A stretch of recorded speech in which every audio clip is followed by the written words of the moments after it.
Senhor esteja convosco. Proclamação do Evangelho de nosso Senhor Jesus Cristo segundo Marcos. Glória a vós, Senhor. Naquele tempo, Jesus e seus discípulos chegaram à outra margem do mar, na região dos Gerazenos. Logo que saiu da barca, um homem possuído por um espírito impuro, saindo de um cemitério, foi ao seu encontro. Esse homem morava no meio dos túmulos. Ninguém conseguia amarrá-lo, nem mesmo com correntes. Muitas vezes tinha sido amarrado com algemas e correntes, mas ele arrebentava as correntes e quebrava as algemas. E ninguém era capaz de dominá-lo. Dia e noite ele vagava entre túmulos e pelos montes, gritando e ferindo-se em pedras. Vendo Jesus de longe, o endemoniado correu, caiu de joelhos diante dele e gritou bem alto: "Que tens a ver comigo, Jesus, Filho do Deus Altíssimo? Eu te conjuro por Deus, não me atormentes." Com efeito, Jesus lhe dizia: "Espírito impuro, sai desse homem." Então Jesus perguntou: "Qual é o teu nome?" O homem respondeu: "Meu nome é Legião, porque somos muito." E pedia com insistência para que Jesus não expulsasse da região. Havia aí uma grande manada de porcos pastando na montanha. O Espírito então o suplicou: "Manda-nos para os porcos, para que entremos neles." E Jesus permitiu. Os espíritos impuros saíram do homem e entraram nos porcos, e toda a manada, mais ou menos 2.000 porcos, atirou-se monte abaixo dentro do mar, onde se afogou. Os homens que guardavam os porcos saíram correndo e espalharam a notícia na cidade e nos campos. E as pessoas foram ver o que havia acontecido.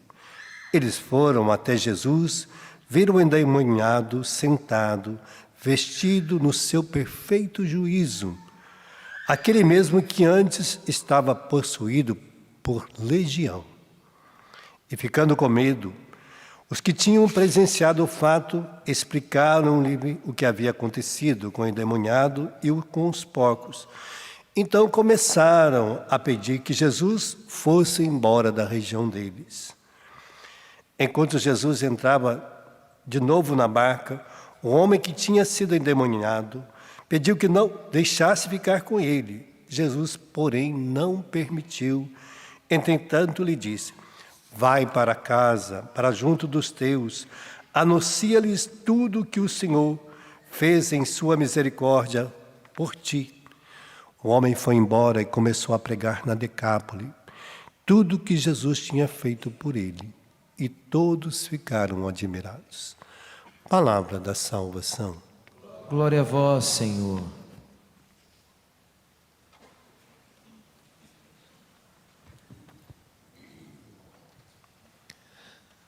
Hoje o Senhor nos mostra que o demônio não está brincando conosco. Ele vai fazer tudo para nos tentar. Assim como tentou esse homem e acabou tomando conta da vida dele, e que não era só um demônio, mas uma legião romana variava muito, né? A legião, dependendo do lugar, era 1.000 soldados, outro lugar era 2.000, outro lugar era 3, chegava uma legião até 8.000. Então, dependendo de cada região, cada legião romana, né, que era, por isso que chama legião, por causa dos romanos, tinha diversos soldados. Então, aqui nesse lugar, a legião de soldados era 2.000. Então, por isso, Jesus falou de 2.000 demônios. Por isso que as pessoas disseram de 2.000. Por isso que vai narrar 2.000, porque a legião ali de soldados era 2.000. Mas ali também tinha 2.000 demônios no homem. Um só já dá trabalho demais. Um já deixa a gente em sofrimento profundo, né?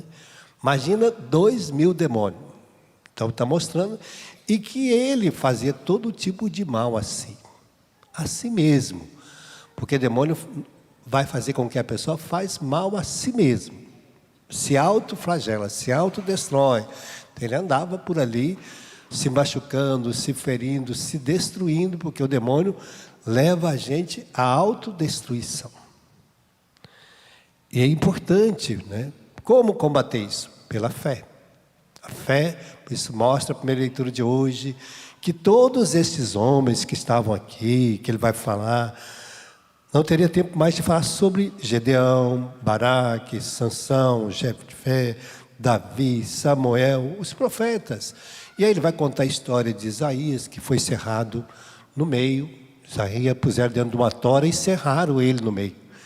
Vai contar a história de Jeremias, vai contar a história de outros que foram apedrejados, que morreram a golpes de espada, que andaram numa vida errante, oprimido, atribulado, sofreram provações, tudo na expectativa da vinda do Senhor, para serem de Deus. E eles nós tiveram que esperar Jesus morrer, ressuscitar para ressuscitar com Jesus.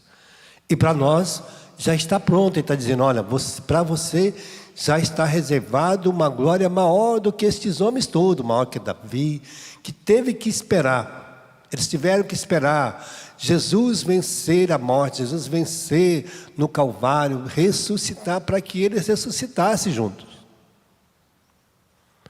A nós é dado uma glória maior, porque assim que a gente morre, a gente já ressuscita para uma vida nova. Ninguém vai ficar ali no cemitério. E eles ficavam na dormição, por isso que falavam na dormição antiga. No Antigo Testamento não ia para o céu assim que morresse, mesmo sendo esses homens santos, não iam para o céu. Não foram de cara, né? Foram depois, né? A não ser que fala daqueles que foram assuntos ao céu, né?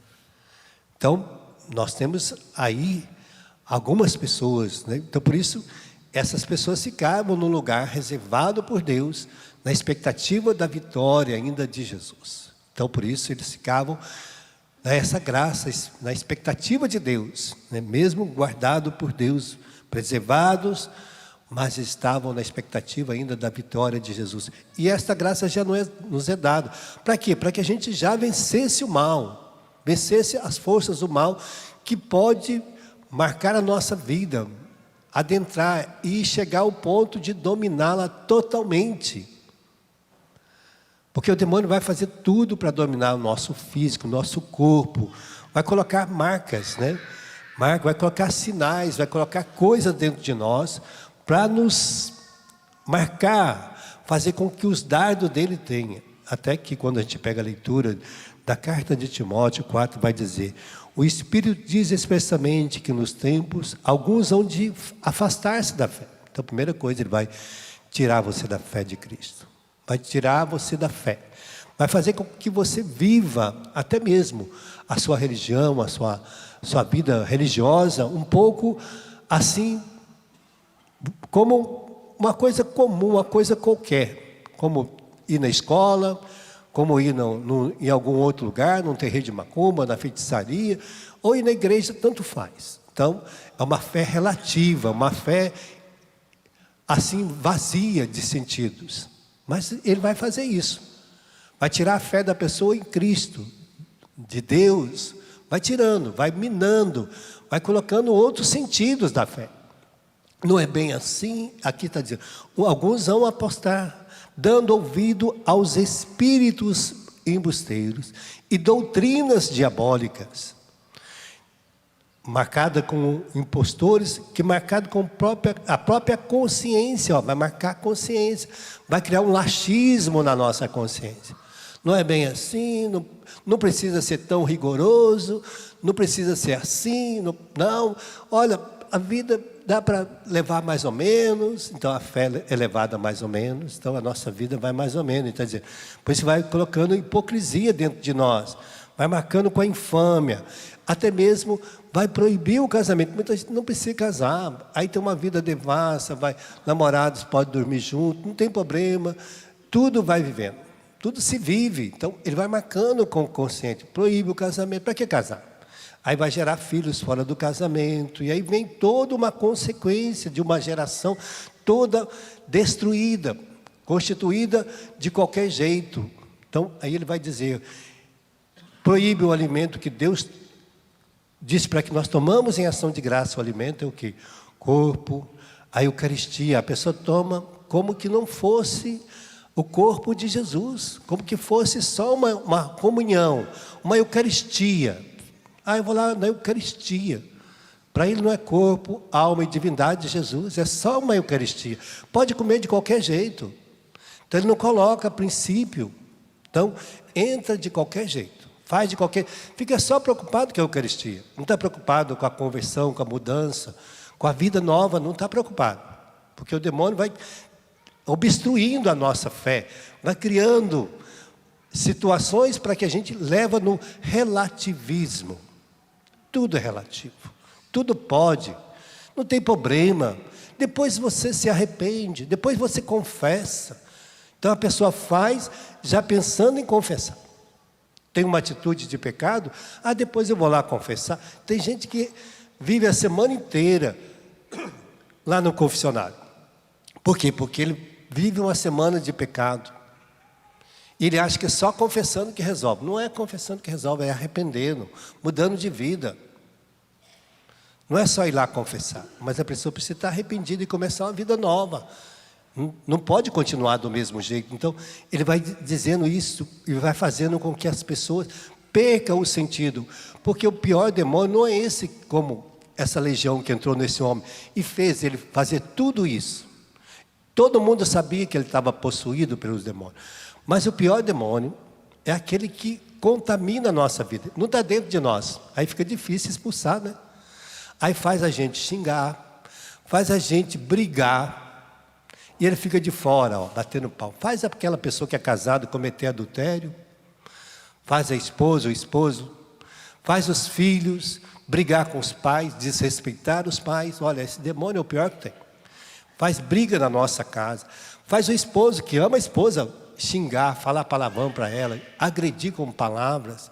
Faz a esposa agredir o marido com palavras, né?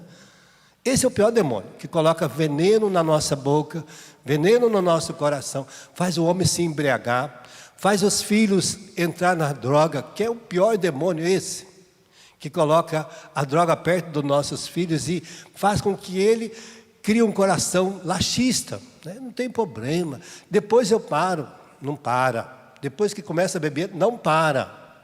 Então esse é o pior demônio. Esse que entra é fácil, a gente expulsa. Olha, Jesus diz, vai embora, o demônio ele vai. E a gente manda embora, ele vai. Agora o pior é esse que vai entrando. Aí faz a pessoa ser desonesta, faz criar a corrupção. Olha como é que está. As pessoas às vezes vão para Brasília para vender coisas já na corrupção. Já cria, tá vendo? Cria uma corrupção. Quando eu fui com o padre Rufus em Brasília, o padre Rufus, quando a gente chegou, estava andando de carro, estava vindo do aeroporto, para onde a gente ia ficar, o padre Rufus falou, eu nunca vi tanto demônio como tem aqui nessa cidade. Porque o demônio, ele foi colocando no coração daquelas pessoas. E ali ele fica de fora. O problema é que ele não manifesta nas pessoas. Ele coloca o veneno. E aí fica de longe, fazendo as pessoas viver uma vida assim, uma vida devassa, mentirosa, enganadora. Mesmo a pessoa vai na igreja, comunga, mas acabou de comungar aqui, até que está com Jesus ainda, acabando de assumir a vida dela, chega ali fora, já xinga, já vai maquinando uma forma de brigar, de xingar, tudo isso, né? Então, Deus mostra que esse demônio é o pior que tem. Não é aquele que manifesta, que faz a pessoa cair no chão, como esse aqui. Esse é o pior. E nós temos que ter cuidado. A hora que a gente começar a brigar, xingar, ter essas atitudes, a gente fala, opa, estou envenenado. Estou com uma erva daninha dentro de mim. Porque a graça de Deus, as manifestações de Deus é para nos libertar, como estes homens que viveram a expectativa da salvação. Por isso, venceram o demônio. Não deixaram eles colocar o veneno dentro do seu coração. Não colocar esses dardos malignos dentro dele, mas o venceram através da oração, da sua fé, da sua resistência, para fazer isso, até mesmo nós padres, nós religiosos, consagrados, temos que lutar. Porque senão o veneno vai entrar dentro de nós, entra dentro de qualquer um. Então vamos pedir essa graça hoje para nós. Fecha teus olhos por um instantezinho. Hoje o Senhor nos trouxe aqui para que nenhuma legião nos contaminasse, nenhum maligno entrasse em nós, nos colocasse o veneno dentro de nós. Nós pedimos tudo isso, Senhor. Lava-nos com teu sangue de toda a contaminação do mal. Tudo que tem feito com que a gente seja motivo de sofrimento para os outros, que nós somos como este homem, dominado às vezes pelo mal que ainda está em nós, que resiste morar em nós, que vai nos transformando, criando essas vazias, esse laxismo, esta religião, esta fé até mesmo enfraquecida, que nós aceitamos tudo, os pensamentos, que nós permitimos que estas coisas moram ainda em nós, a mentira, as brigas, as confusões, as calúnias, tudo que tem morado em nós, os vícios que tem dominado o nosso coração, as idolatrias, os desejos fracos, às vezes que nós deixamos nos dominar pelo mal e que saímos esparramando ervas daninhas para todo este mundo. Lava-nos, Senhor, enche com o teu Espírito Santo, santifique os nossos desejos, pensamento, nossa vontade, dá-nos a pureza, que toda a força do mal seja lavada no teu sangue, e que nós sejamos libertados de todo esse mal, que nós consigamos, como aquele homem possesso, que tinha 2.000 demônios, vencer e anunciar na sua cidade. E aquele homem, ele mostrou a cidade dos Genezarenos, e quando ele ficou ali, ele converteu toda a cidade com o seu testemunho, porque quando Jesus voltou novamente àquela cidade, todos quiseram estar com Jesus por causa do seu testemunho. Que o nosso testemunho leve as pessoas também à conversão, à mudança. Que nós possamos testemunhar Jesus, esta graça e a nossa libertação a todas as pessoas.